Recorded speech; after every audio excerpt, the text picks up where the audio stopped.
They say revenge doesn't heal you. They say it burns everything you touch. They were right, but they forgot to mention one thing.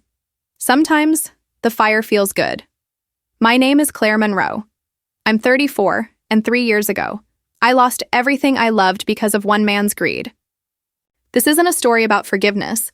This is a story about how I became the fire that burned him down. Before all this, I was ordinary. I worked as a financial analyst in New York City. I woke up at 6, caught the subway, drank too much coffee, and believed hard work would keep me safe.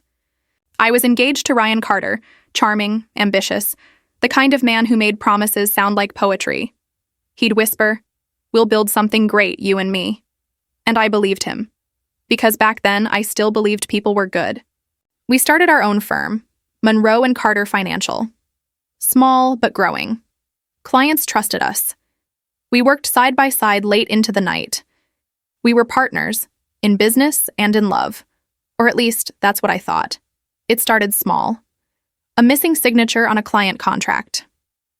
A transaction I didn't remember authorizing. When I asked Ryan, he brushed it off. "Accounting glitch, babe. Don't worry." And because I loved him, I didn't. But love doesn't erase instincts.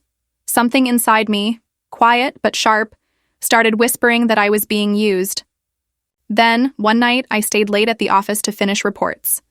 His laptop was still open. Emails, hidden folders, wire transfers to accounts I didn't recognize. And then one file. Monroe Offshore. My name, my fake signature, millions of dollars. That's when the world cracked open. The next morning, the FBI showed up. Someone had tipped them about a financial fraud scheme linked to our firm. And the evidence? Every document pointed straight to me.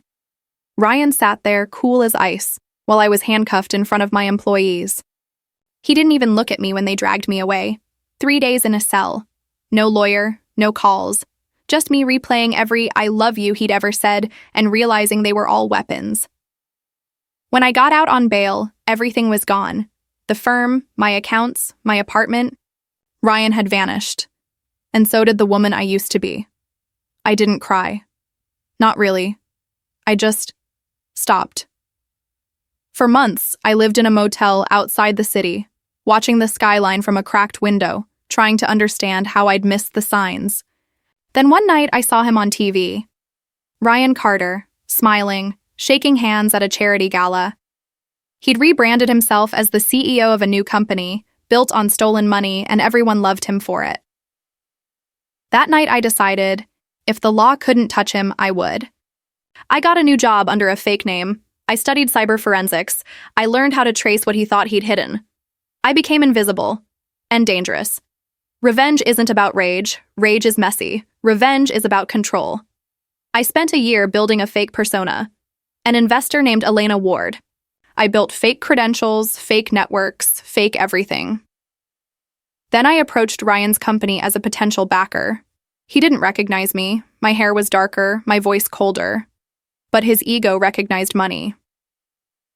We met in his office. Glass walls, expensive whiskey, city lights behind him. He smiled. "You remind me of someone I used to know." I smiled back. I get that a lot. Over the next few months, I infiltrated everything. His finances, his communications, his personal assistant.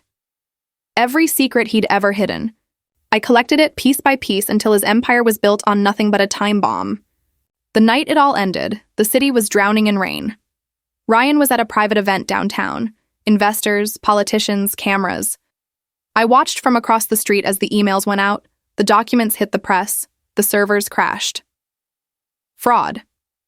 Embezzlement, money laundering, every secret, every lie, every stolen dollar, public in one flash. By the time he realized what was happening, his world was already collapsing. I walked up to him as he stood outside, soaked and broken. "Who are you?" he asked. I leaned close enough for him to see me, really see me. "Someone you should have never betrayed." And then I walked away. Ryan was arrested within days. His company disintegrated. He blamed me, of course. But by the time they searched for Elena Ward, she didn't exist anymore. As for me, I left New York. I live quietly now, near the ocean. I wake up to the sound of waves, not sirens. I don't chase revenge anymore. But sometimes, when I see firelight flicker in a window, I remember that night. The rain, the silence, the freedom. And I remind myself, some stories don't end in forgiveness, some end in fire.